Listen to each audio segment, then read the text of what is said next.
So this is the topic, disruption equals value creation in games, and I'm going to talk about that. In fact, this is what I'm going to talk about. What is disruption? Just sort of, let's make sure we all see what the definition is and what it is not. Where the value is in the game sector. This may be a little eye-opening. Where has disruption in the game sector been to date? I've got some even more eye-opening stuff to share with you. And where has the VC interest in the game sector been, and why? And where has consolidation been, and who's acquiring? So, what is disruption? Well, in the dictionary, this is what they come up with. Does it cause disorder, chaos, destroy, break apart? It seems to make sense. So for games, I think it's about innovation that creates a new and unexpected market by applying a different set of values. And that can be all kinds of things. And we're going to go into some examples, but I'll just give you something to think about. So disruption is not sustaining, evolutionary, or revolutionary. I think the difference is it's not something that you would have expected. That's sort of the key difference. Evolutionary, it just came off of something that was going on. So where is the value in games? Well, right now, if you were to take every single company that's involved in the game sector, where a majority of the revenue is coming from the game sector, that is, on a public stock exchange somewhere in the world, you're looking at over $100 billion in total value in terms of the market cap of all those companies. And that's how it breaks out. I think the interesting thing to note is that online is $23 billion, and that represents 71% of this bubble, or this piece of pie here, which is all the PC and console software companies without Nintendo, since Nintendo is primarily a hardware company. It's kind of interesting to see that, if you look at the PC console companies, that's been built up over, the past, say, 25, 30 years. Online's the past 10 years, and it's growing much faster. One thing to note is mobile has over $8 billion, and it's growing quickly, mainly driven by what's happening in Japan. So where have we come from? This is, I think everyone knows this. It was all about box games, from developing it to getting it in store and then to the hands of the consumer. Well, it's changing. So this is where we are now. This is what's coming out with console and PC games. And this is what is starting to evolve. Developers are, in some cases going direct. Publishers are starting to do, go do digital distribution, game on demand, the Steam platform, and everything. MMO publishers. In some cases, they're going through retailers, which NCSoft does. So this is how this is taught, selling the cards and everything with boxes and for the consumers. But it's not showing well because the PowerPoint's running on another type of computer here. But in many cases, developers are starting to go direct to consumer. So there's going to be a big question mark. Are publishers in the new world going to be really needed? I'm not going to answer that question today, but it's something to think about. And there's a lot coming out which is changing the world. I mean, you think about Zynga is supposedly doing over $500 million in revenue. This company didn't exist 3 years ago. So the world is changing really quickly. You look at what Apple's done with the iTunes store, and the apps, and all the games representing. I think games represent about a third of all the apps right now, and they have made the mobile game business.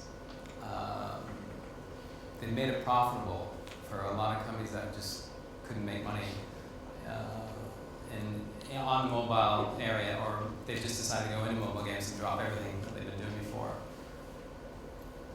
Everything on your left-hand side is all the sort of back-end services and technology that's a whole sector that has cropped up from what used to be maybe just some audio and some middleware.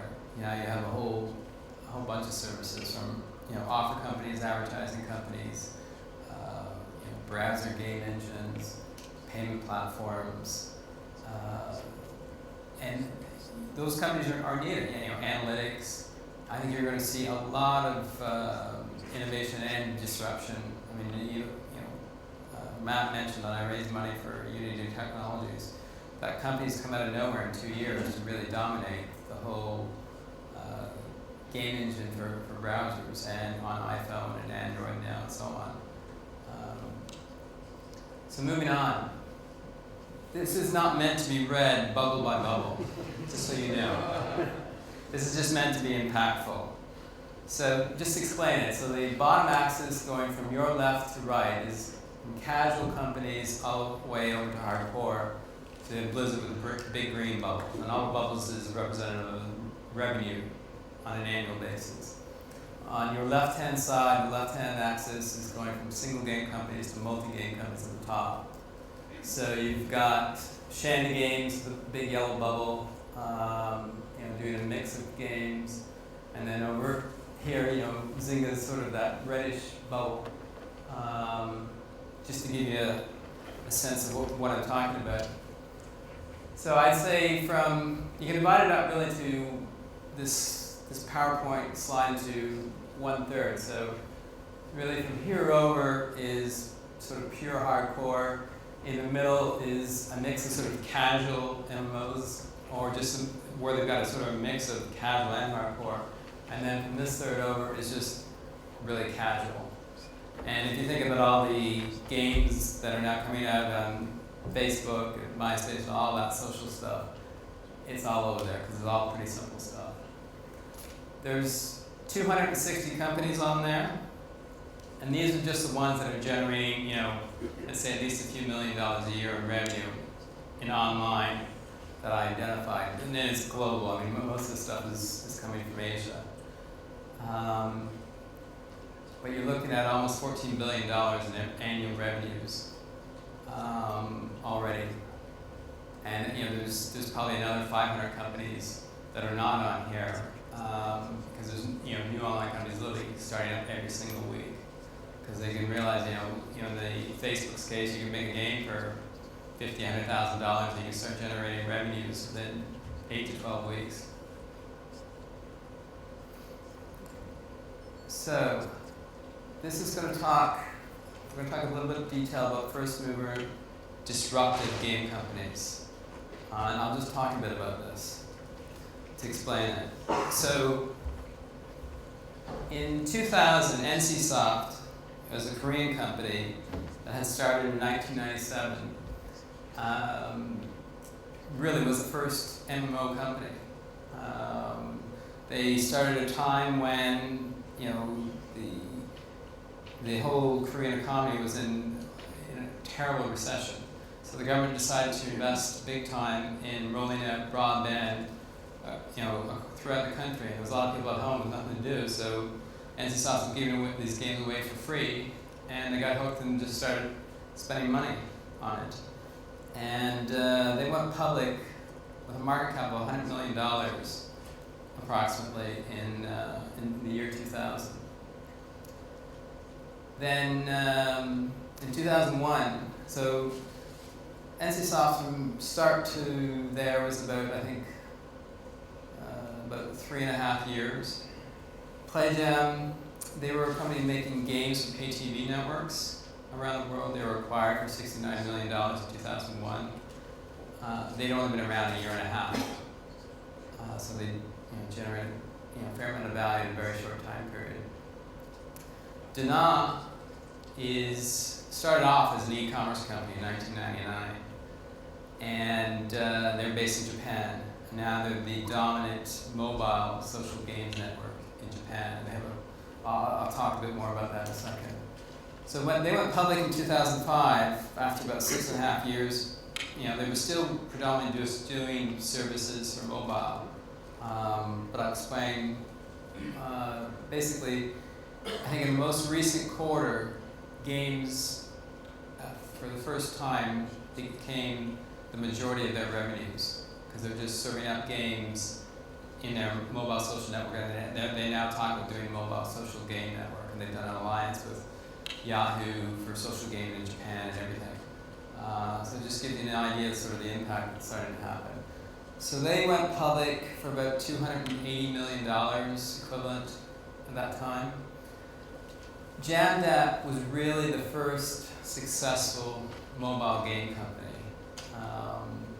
They were acquired by EA for almost $700 million in late 2005. And to be honest, besides them, the only other investors who made money in the mobile game sector up to that point were the investors in GameLoft, which went public in 2000. So it was amazing. It was the single largest acquisition at that point in time in the game sector. So it was quite interesting. Harmonix, which is the music game developer that makes Rock Band, is now part of Viacom. They were acquired by Viacom in 2006, having started in 1995. So it took them 11 and a half years to get there. They were also the developer behind Guitar Hero, which Red Octane was publishing. Then they were acquired by Activision, and suddenly Viacom acquired Harmonix for initially $175 million, but with all the earn-out bonuses that they made, it ended up being $625 million just for making music games, and they were the first ones. In August 2007, there were two acquisitions. The first was Club Penguin, was acquired by Disney for $350 million. There was also supposed to be another $350 million earn-out, but they didn't make it. They were the first kids' virtual world. In 2 years, they went from zero to $350 million cash buyout. It's astonishing how quickly that happened. And they're still the dominant kids' virtual world, though I don't think they had performed as Disney had hoped. And then TT Games, I think it had been done before, but I don't think it had been executed as well in terms of taking two great brands, which TT did, of just taking Lego, putting together with Star Wars, and make great console games. And I think in the space of about 2.5, 3 years, it went from zero to a $380 million buyout by Warner Brothers, because it just went very big very quickly, because they just started doing other Lego branded games. In 2008, Big Point in Germany was acquired for $110 million. They were the first browser game publisher. It may have been one of the first browser game developers, for that matter. They were started about 6 years before that, in 2002, and this is when they just were starting to get serious traction. The CEO and founder, rolled over some of his stakes, so he's still a shareholder, but Big Point has gone on to perform extremely well. You'll probably see another bigger value for them at some point in time in the future. In late 2009, last year, Playfish was acquired by EA in a very high-profile deal, up to $400 million. They went from zero to that in 2.5 years, which is amazing when you think about it. The seed investors in Playfish made a killing. They were the first, big social game acquisition. Yes, there's a lot of press about Zynga and how much they've raised and how big they are, but they've yet to actually, provide serious liquidity for their shareholders. Playdom was just announced last month, $760 million. Again, zero to that in 2.5 years. And they were the dominant player in MySpace and doing well on Facebook and other social networks.